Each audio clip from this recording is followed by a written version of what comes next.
नमस्कार मित्रों, पराशर ज्योति संस्थान के इस यूट्यूब चैनल पर फिर से आपका स्वागत है। मैं हूं बब्बन कुमार सिंह।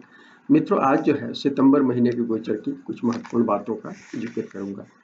सितंबर में सबसे महत्वपूर्ण जो गोचर है वो बुध का ही मानेंगे, इसलिए कि बुध गंडांत से अभी अभी तक गंडांत में थे, अब गंडांत से निकल गए हैं। यदि एक अंश लीजिएगा 29 से और 30, तो गंडांत से बुध निकल गए हैं। लेकिन इस गंडांत का असर आप देख रहे होंगे अभी। जब अश्लेषा गंडांत में थे तो आपने गुजरात में देखा कि किस तरह से क्या कहते हैं, बड़ौदा में जिस तरह से बाढ़ आई, वो आपने देखा। 11 इंच बारिश हुई, बाद में फिर वहाँ विश्वामित्र नदी से तो मैंने तो खोल दिया गया शहर की तरफ उसको, जिसके कारण वहाँ 2-3 दिन जल जमाव की समस्या रही, 2 से 3 फीट तक की, और बहुत सारे लोगों के घरों में हानि हुई। आपने देखा होगा, अखबारों में, मीडिया में सुना होगा। और अभी आज के अखबारों में छपी है, राजस्थान में ये हुआ है। ये एक तरह से जब अश्लेषा गंडांत से निकलकर जब मगहा में आए हैं, तो ये तो गंडांत का ये है, बुध का अपने गंडांत का ये है महत्वपूर्ण। और हमने अपने बुध के गंडांत में बताया था कि ये स्टॉर्मी होता है हर तरह से, ये कहीं न कहीं तूफ़ानी चीज़ें होता है। और पूरे बुध जो है सिस्टम का ग्रह है, व्यवसाय का ग्रह है, सिस्टम का है। और वो लेकिन जैसे ही वक्री होता है तो वो सब व्यवस्था को तोड़-मरोड़ करने का काम करता है। स्पेशली यात्रा में आपको दिक्कतें आती है, कम्युनिकेशन में, संचार में दिक्कत आती है, मौसमी उठापटक कराता है। और इस बार चूंकि गंडांत में हो रहा है, सारा का सारा बुध का जो 3-4 जो ये बकरी गोचर हो रहा है, सब गंडांत में हो रहा है, इसलिए ये गंडांत में, तो इसलिए ये चीजें महत्वपूर्ण है। इस बार बुध जो है फिर से सिंह राशि में आ गए हैं। ये 4 तारीख को आए हैं, 3-4 ये, और ये 23 सितंबर तक यहाँ रहेंगे। और इसमें आप क्लियर कट मान कर चलिए कि जब तक 10 डिग्री क्रॉस नहीं कर जाते हैं, 10 डिग्री से इन्होंने मघा में शुरू किया था वक्री, तो वहां तक इसका कहीं ना कहीं वक्री इफेक्ट ज्यादा होगा। तो अभी भी सतर्क रहने की जरूरत है। 11-12 तक आपको विशेष रूप से सतर्कता बरतनी चाहिए, इसका असर होगा। और गंडांत का असर हो ही रहा है, देख रहे हैं। और सिंह राशि में आए हैं बुध, तो यहाँ ये सीधी शनि की दृष्टि में है, इसलिए शनि और बुध, देखिए शनि और बुध की स्थिति लॉन्ग टर्म में तो ये व्यवस्था को कहीं ना कहीं करता है, क्योंकि शनि और गुरु जो है व्यवस्था के कारक ग्रह है। लेकिन शनि जो है मेलेफिक ग्रह कहा गया है, तामसिक ग्रह है। और बुध जो है ये, हालांकि दोनों मित्र ग्रह हैं, इसलिए सपोर्ट करते हैं। तो लंबी आपकी प्लानिंग में तो ये सपोर्ट करेगा। लेकिन अभी क्योंकि ये वक्री शनि की दृष्टि में है, तो निश्चित रूप से वक्री शनि, जब पापग्रह जब वक्री हो जाते हैं तो कठिनाइयों को बताते हैं। तो ये भी कठिनाई की स्थिति है। और जो है 21 अंश पर ये शनि और बुध का एक तरह से मिलन होगा, क्रॉस करेंगे ये इस समय में। बुध शनि को क्रॉस करेंगे, और इसलिए क्या कहलाता है, ये होगा, ये 18-19 सितंबर को होगा। तो इस समय आप 18-19 सितंबर को विशेष तौर पर, अभी हमने कहा कि 11-12 तक तो ये इम्पैक्ट है आपको, क्योंकि जिस डिग्री से शुरू हुआ था वहां तक उसका इम्पैक्ट छाया माना जाता है। तो वो दूसरा चीज है, करेंगे शनि के प्रभाव में, तो 18-19 एग्जैक्टली रहेंगे शनि के अंश पर बुध, क्योंकि बुध 5 नंबर में है और शनि जो है 11 नंबर में वक्री है। तो इसका असर आप देखिएगा, तो सावधानी बरतने की जरूरत है अभी। और भादो का महीना है, हालांकि कल परसों से गणेश चतुर्थी शुरू होगा। कल तो वो होगा, क्या कहते हैं, तीज होगा, तृतीया तिथि है। और तीज मनाया जाता है, आखा तीज सारी जगहों मनाया जाता है भारत के हिस्सों में। और ये उसके बाद गणेश चतुर्थी शुरू होगा, जो 10 दिन का होता है, महाराष्ट्र में विशेष रूप से मनाया जाता है। और जिसका समापन अनंत चतुर्दशी से होता है, जो कि भारत के अधिकांश हिस्सों में अनंत चतुर्दशी मनाया जाता है। तो ये है। और इस समय में ध्यान रखने की जरूरत है कि बुध अभी भी ठीक नहीं है, सिंह में इसका असर होगा। और सिंह में वैसे तो क्रिएटिविटी बढ़ाते हैं बुध, क्रिएटिव, क्योंकि सिंह राशि है। और क्योंकि सूरज के प्रभाव में कहीं ना कहीं अच्छे वो बताए गए हैं। और अभी चूंकि यहाँ आए हैं तो सूरज के साथ हैं, तो बुध आदित्य भी बना रहे हैं। लेकिन शनि की दृष्टि में है, सूर्य प्रेरित है कहीं ना कहीं शनि से, हालांकि मजबूत स्थिति में है, अपनी मूल त्रिकोण राशि में है, तो ये यहाँ 16 तारीख तक तो है ही, 16 सितंबर तक इनको सहयोग मिलेगा सूरज के, 16 के बाद ये अकेले इनका ट्रांजिट होगा शनि की दृष्टि में। और हमने आपको कहा कि 19-20 के आसपास में आप ध्यान रखें। इसके बाद बुध जो है कन्या राशि में जाएंगे, और कन्या राशि में जाएंगे तो ये ये 23 को आ रहे हैं कन्या राशि में, अपनी मूल त्रिकोण राशि में, और यहाँ 10 अक्टूबर तक रहेंगे। इस बार बुध कन्या राशि में, तो चूंकि इनकी मूल त्रिकोण राशि अच्छी राशि है, छठी काल पुरुष कुंडली की छठी राशि परफेक्शन को बताता है, कामकाज में हार्ड वर्किंग लोग होते हैं, कामकाज की पूर्णता को बताता है, फील्ड वर्क को बताता है, एग्रीकल्चर पुराने जमाने में बताता था कि फसलें तैयार होती थी, सब चीजों को बताता है। लेकिन इस समय में आप देखिएगा कि यहाँ कन्या राशि जो है वो वहाँ केतु बैठा हुआ है, तो ये राहु केतु के जद में बैठे हैं, तो इसलिए बुध यहाँ आ रहे हैं तो कहीं ना कहीं इसके प्रभाव में आएंगे। हालांकि यहाँ सूरज इनके पहले आ जाएंगे, ये 23 को पहुंचेंगे और 16 को सूरज आ जाएंगे, लेकिन बुधातीत होगा, उनका योग फिर से बनेगा, हालांकि डिस्टेंस के साथ बनेगा, लेकिन उसके बावजूद महत्वपूर्ण नहीं, महत्वपूर्ण यह है कि ये राहु केतु के जद में आएंगे, और संयोग से यहाँ पर दुनिया के बहुत सारे हिस्सों में 17 सितंबर को, 17 और 18 सितंबर को चंद्र ग्रहण हो रहा है। चंद्र ग्रहण आंशिक और कई जगह, ज्यादातर जगह उपछाया ग्रहण करना चाहिए, क्योंकि ये 12 डिग्री से ज्यादा का डिस्टेंस है चंद्रमा और उसमें, जब हो रहा है ना 17-18 को। भारत में तो देखा ही नहीं जाएगा, उपछाया ग्रहण को हम लोग नहीं मानते हैं, तो इसलिए भारत में दोनों सूर्य ग्रहण, जो पहले चंद्र ग्रहण होगा 17 को, फिर 2 तारीख को सूर्य ग्रहण, और 2 या 3 को अलग अलग देशों में, तो भारत में ये दोनों नहीं देखा जा रहा इस साल। ग्रहण का ये एक अच्छी चीज है भारत में ये प्रभाव, लेकिन ग्रहण की एनर्जी के आसपास में कुछ चीजें होंगी और उसका विशेष असर होता है, तो उस चीज को ध्यान, तो ट्रांसफॉर्मेटिव होगा विशेष रूप से। और ये चूंकि इस समय इसके कारण खासकर हम सब लोग भौतिक जीवन जीते हैं, तो ऐसे लोगों को मानसिक परेशानी देगा, और अत्यधिक क्रोध या अवसाद की स्थिति बना सकता है। बहुत सारे लोग केतु बुध का कॉम्बिनेशन वो दे सकता है, क्या कहते हैं, आत्महत्या के लिए प्रेरित कर सकता है यदि कुंडली में स्थितियां हैं, क्योंकि इस बात को, क्योंकि बुध और चंद्रमा जो है हमारे मनुष्य को दो प्रभावों को अलग अलग चंद्र और बुध बताते हैं, चंद्रमा के पुत्र हैं बुध, तो इसलिए इस बात को ध्यान रखने की जरूरत है। एक्सट्रीम कुंडली में आत्महत्या तक की स्थितियां बनती है, तो इसलिए बहुत ज्यादा अवसाद तो देता ही है प्राय, तो इस चीज को कुंडलियों में आपको ध्यान रखने की जरूरत है आपके व्यवहार में, और मैंने कहीं ना कहीं कैरेटिक व्यवहार हो जाता है इस दौर में, तो इस चीज को ध्यान रखने की जरूरत है। हालांकि एक चीज है कि ये जो बुध आ रहे हैं, बुध यहाँ पर मंगल की दृष्टि में होगा, मंगल स्वयं इनकी राशि में है, मिथुन में आ गए हैं, इसके बारे में विस्तार से हमने बताया कि मंगल का शुरुआत हो गया है।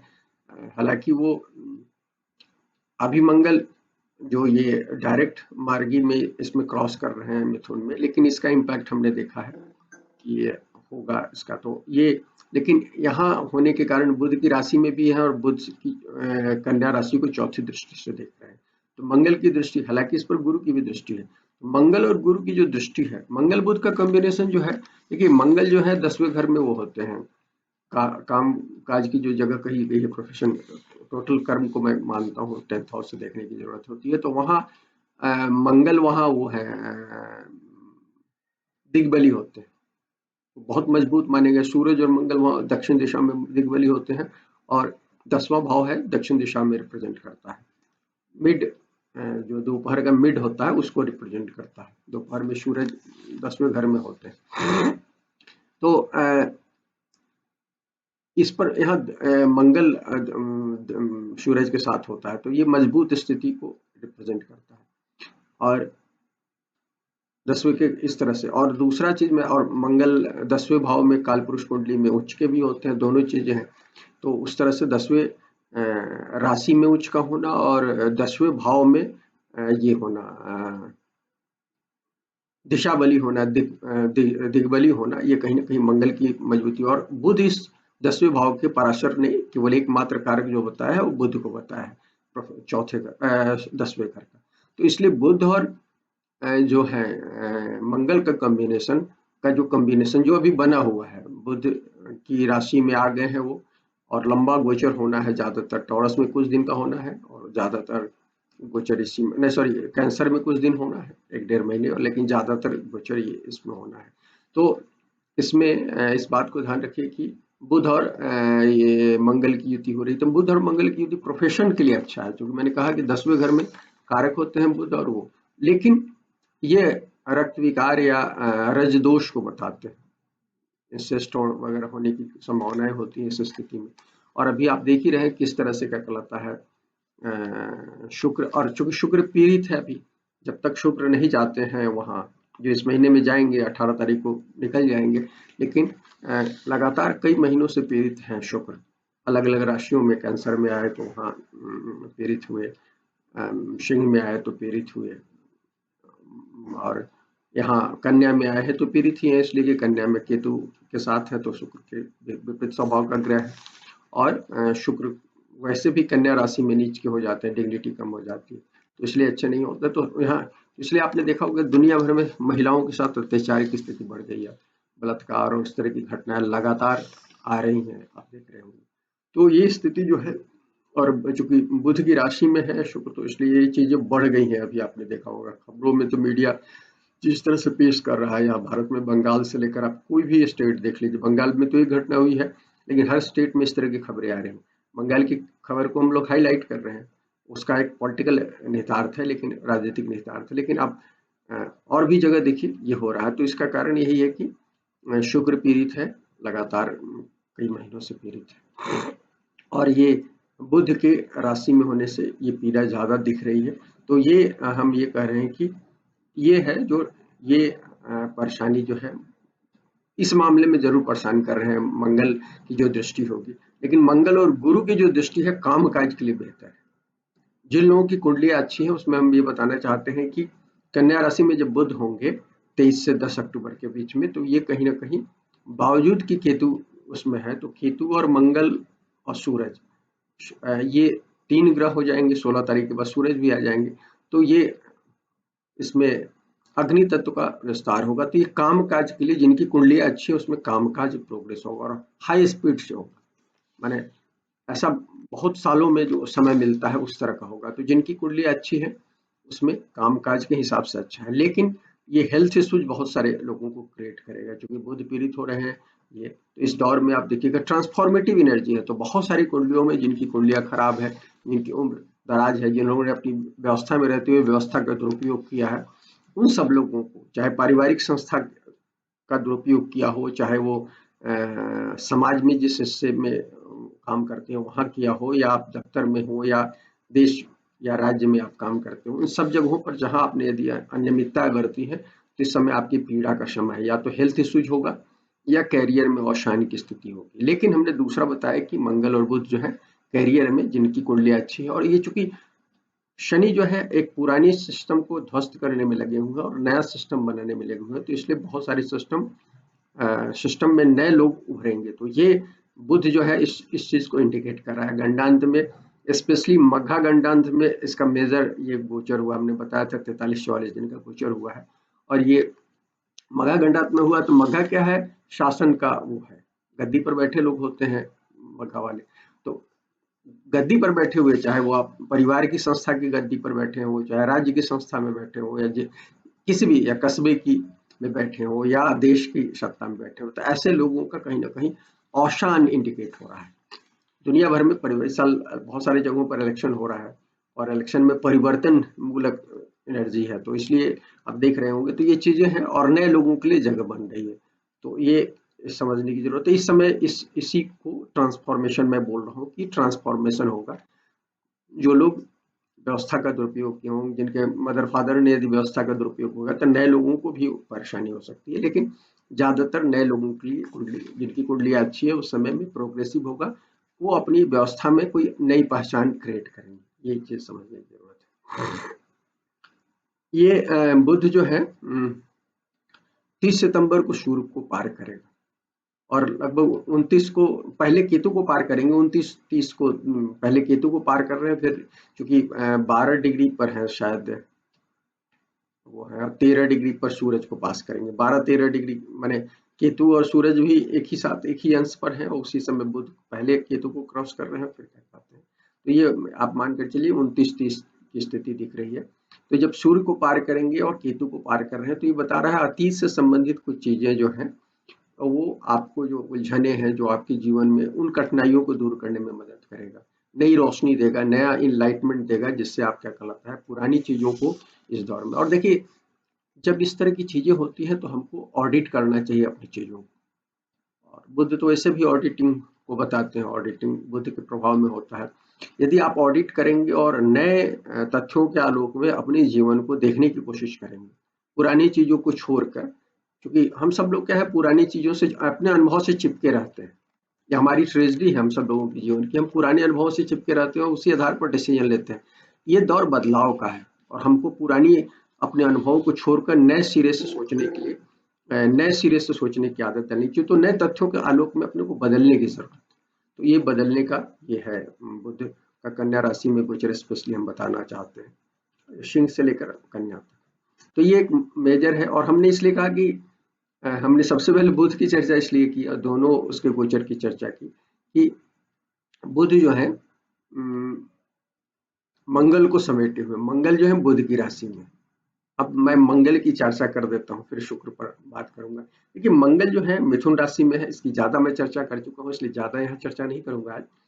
और इस पर हालांकि मैंने विस्तार से राशिफल वगैरह नहीं बताया, कुछ चीज और बतानी है अगले 2-3 दिनों में मैं मंगल पर फिर से मिथुन राशि में उनके मार्गी मंगल के बारे में कुछ चीज बताऊंगा या बकरी होने वाले हैं उसके बारे में कुछ और चीजें बताऊंगा। तो मंगल यहाँ 20 अक्टूबर तक है, आप सबको पता है।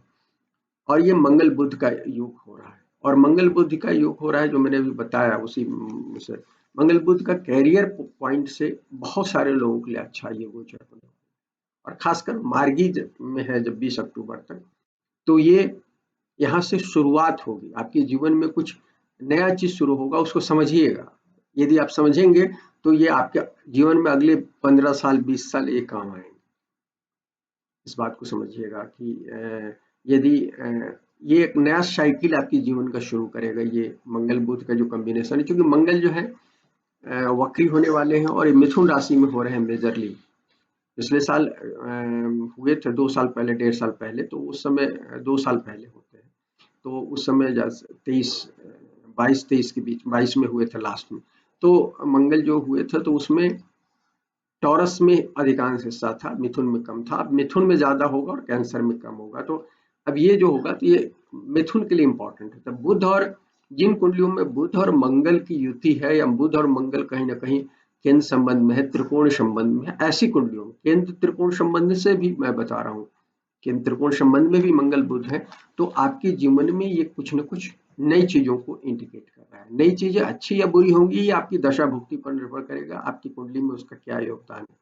मंगल बुध के बारे में मैंने पहले ही कहा कि मंगल बुध जो है रज दोष को क्रिएट करते हैं, वो इंसेस्ट को या आपके नैतिक आचरण में कमी को बताता है कहीं ना कहीं, और पारिवारिक संबंधों की ओर माने शारीरिक संबंधों की ओर ढकेलता है कई बार इस तरह की, और उसके कारण रक्त विकार वगैरह चीजें होती है। एक ये नेगेटिव पॉइंट है इसका। दूसरा पॉजिटिव पॉइंट हमें बताया कि मंगल और बुध जो है ये कॉम्बिनेशन आपको कैरियर में ऊंचाइयां दे सकता है। आप बहुत सारे मीडिया के एंकरों को जो बहुत माने आर्गुमेंटेटिव ढंग से अपनी बात को असर्टिव ढंग से रखते हैं, ऐसे लोगों को आप समझ सकते हैं मंगल बुध के कॉम्बिनेशन में जन्मे लोग हैं। उसी तरह से क्या कहते हैं, या तो राशि से संबंध बन रहा है या मंगल बुध जैसे मैंने कहा केंद्र त्रिकोण है या आमने सामने है या दृष्टि है ये या साथ बैठे हैं युति है, या हमने कहा कि राशि में बैठे हैं, मंगल की राशि में बुध है, बुध की राशि में मंगल, इस तरह की स्थितियां भी होती है। तो सब चीजें हालांकि पारिवारिक रिलेशनशिप के लिए ये अच्छा नहीं है, लेकिन दूसरी तरफ वर्क कंडीशन में यदि कुंडली आपकी अच्छी है तो उसमें वर्क कंडीशन में हेल्प करने जा रहा है।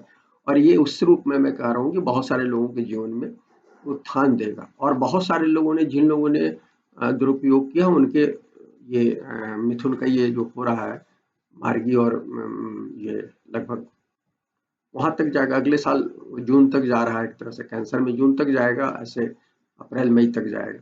तो वो चीजें ध्यान रखने की जरूरत है कि इसका असर आपको इस समय से स्टार्ट हो रहा है उसका होगा मंगल बुध, तो इसको ध्यान रखने की जरूरत है। इसलिए ये ट्रांजिट आपके लिए इम्पोर्टेंट ट्रांजिट है, इस पर नजर रखिए मंगल बुध के ट्रांजिट पर। बहुत सारी जिनकी कुंडलियों में मैंने कहा कि या राशि संबंध हो मंगल बुध का, या युति दृष्टि, या केंद्र त्रिकोण संबंध हो, तो निश्चित रूप से ये असरकारी होने जा रहा है आपकी कुंडली में। और खासकर 5 अंश के आसपास में वो त्रिकोणात्मक संबंध हो या कोणात्मक संबंध हो, ये तो ये सब संबंध हो, जो भी संबंध है 5-6 डिग्री के, या कुछ लोग 10 डिग्री लेते हैं, मैं 5 डिग्री तक लेता हूँ। निश्चित रूप से 10 डिग्री तक भी होता है यदि लेटर लाइफ में 10 डिग्री तक का ही इम्पैक्ट रखता है। तो ये एक महत्वपूर्ण, और इसीलिए हमने कहा कि बुध सबसे इंपॉर्टेंट हो रहा है, मंगल बुध का कॉम्बिनेशन हो रहा है। अब मैं आपको बताता हूँ, शुक्र जो है तुला राशि में जा रहे हैं, 18 सितंबर से 12 अक्टूबर में रहेंगे। और हमने पहले बताया है बुध के संदर्भ में कि ये गोचर तुलनात्मक रूप से अच्छा हो रहा है, क्योंकि ये शुक्र अपनी मूल त्रिकोण राशि में आएंगे, कालपुरुष कुंडली 7वें भाव में। संबंधों के मामले में जो अभी बहुत बुरी स्थिति है, बहुत सारे संबंधों में उठापटक चल रहे होंगे, और खासकर जो लोग भौतिक जीवन जीते हैं उनके जीवन, हम सब लोग भौतिक ज्यादा जीवन जीते हैं। भौतिक जीवन जीने का मतलब जिन्होंने आंतरिक जीवन को जीना, अंदर की यात्रा बंद कर दी। हम सब लोग अधिकांश अंदर की यात्रा नहीं करते। अंदर की यात्रा नहीं करने के कारण क्या कहलाता है, हम अपनी कमियां नहीं देख पाते हैं और अपने सुधार नहीं कर पाते। बाहर की यात्रा हम करते हैं और बाहर के अचीवमेंट को ही हम सब कुछ मान लेते हैं। तो ऐसे लोगों के जीवन में करेक्शन करता है, प्रकृति पर करेक्शन करती है, और गृहीय चीजें उसको बताता है, इंडिकेट करता है। तो इस बात को समझिए कि शुक्र जब तुला में आ रहे हैं 18 सितंबर से, सूरज आएंगे उसके 2 दिन बाद आए, सूरज 16 को आ रहे हैं, उसके 2 दिन बाद 18, तो ये, और यहाँ लगभग 24 दिन का है। नॉर्मल गोचर में अब आ रहे हैं शुक्र, शाम के तारे के रूप में भी दिख रहे हैं पश्चिम के आकाश में। यदि आप देखिएगा, अभी कई बार जब आकाश क्लियर रहता है तो मैंने देखा है, तो आपको ये होगा। तो ये शुक्र आपको देने जा रहे हैं कई चीजों, संबंधों में, मनी मैटर्स में, सब चीजों में आपको हेल्प करने जा रहे हैं। और दुनिया भर में आप देखिएगा इस पीरियड में फिर से शांति की बात सुनी जाएगी और शांति की बात होगी, क्योंकि अभी देखिए महिलाओं के प्रति अत्याचार वाली घटनाएं तो आ ही रही हैं, साथ में आप देखिएगा कन्फ्लिक्ट की बातें आ रही हैं राजनीति में और अर्थव्यवस्था में, बहुत सारी चीजें। वो सब चीजें तो हमने कहा कि, लेकिन जब शुक्र तुला राशि में 24 दिन रहेंगे तो ये बेहतर गोचर होगा। मैंने पिछले करीबन 4-6 महीने में बहुत ज्यादा शुक्र की स्थिति जो खराब हुई है उसको कहीं ना कहीं करेक्ट करेंगे। इसके बाद सूरज जो नियमित है, सूर्य हर महीने में आते हैं, सूर्य की कन्या संक्रांति होगी। और ये महत्वपूर्ण है कि सूर्य की कन्या संक्रांति तुलनात्मक रूप से अच्छी मानी जाती है। मैं हमेशा कहता हूँ कि ये पीरियड होता है अपने अंदर झांकने का, चूंकि कालपुरुष की 6ठी राशि है, इसमें सूरज आते हैं। वैसे ट्रांजिट में 6ठे भाव में अच्छा गोचर कहा गया चंद्रमा से स्पेशली। तो लेकिन एक बात ध्यान रखिएगा कि, और वो हेल्थ हीलिंग वगैरह के लिए अच्छा माना गया है। तो एक चीज हम हमेशा कहते हैं कि कन्या में जब वो जो कन्या का मूल सिग्नेचर माना जाता है हस्त नक्षत्र, हस्त नक्षत्र में जब आते हैं, चंद्रमा का नक्षत्र होता है हस्त, उसमें जब सूरज करते हैं 13 दिन का गोचर, वो सबसे अच्छा होता है सूरज को आराधना करने का। उससे साल भर आप अपनी एनर्जी को ठीक करते हैं, आयु बढ़ती है और आपको क्या कहलाता है, रोग से मुक्ति मिलती है, इस तरह की। तो ये साल भी आप करने की जरूरत है। इस साल स्पेशली इसलिए भी करने की जरूरत है कि इस बार हेल्थ इश्यूज को ज्यादा ही इंडिकेट कर रहे हैं, क्योंकि यहाँ राहु केतु बैठा हुआ है। तो बहुत सारे लोगों की जिनकी कुंडली में कन्या और मीन राशि महत्वपूर्ण है, ऐसे लोगों के जीवन में बहुत उतार चढ़ाव हो रहा है इस साल।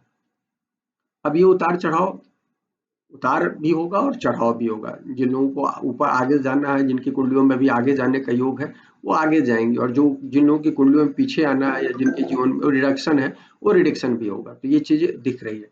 इस दौर में सबसे ज्यादा हेल्थ इश्यूज देखा जाएगा, और आपको इस समय में सूरज जब यहाँ आएंगे तो सावधान रहना चाहिए।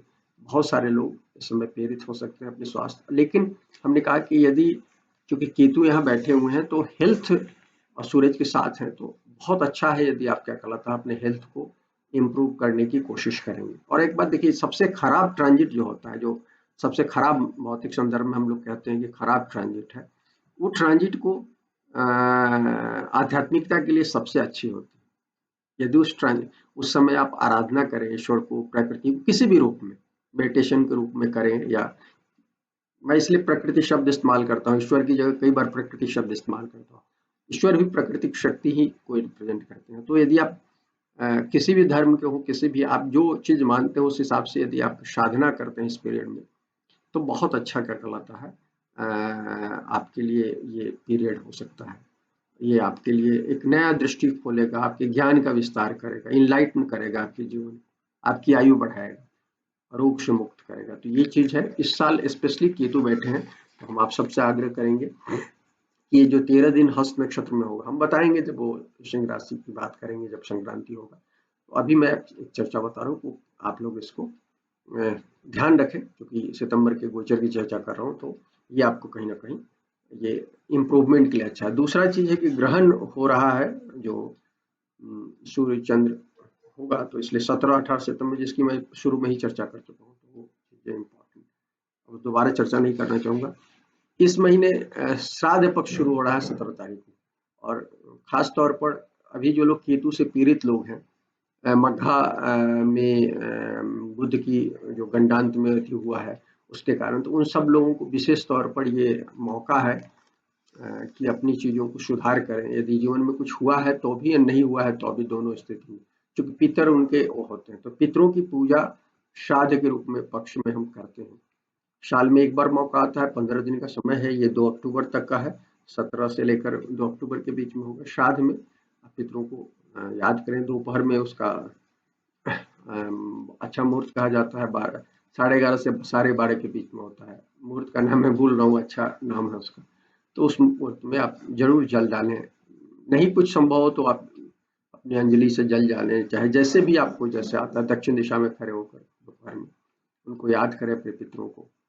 शाम में दिया जलाएं, जीव जंतुओं को भोजन दें, गाय, कुत्ते, चिड़ियों को कुछ दाना डालें, इस 15 दिन में जरूर करें। और यदि आपको पता है, क्या कहते हैं, अपनी तिथि पता है अपने पितरों का, खासकर माता पिता, दादा दादी, तो इन लोगों को उन तिथियों में याद करें, निश्चित रूप से स्पेशली याद करें। तो एक मिनिमम मैं कह रहा हूँ, और जो कर्म कांड करते हैं उसके हिसाब से तो कोई बात ही नहीं है, लेकिन मिनिमम 15 दिन आप कीजिए तो आपके लिए अच्छा हो। मित्रों, फिलहाल इतना ही। अगर ये पसंद आए तो लाइक करें, शेयर करें, चैनल को सब्सक्राइब करें। शुभ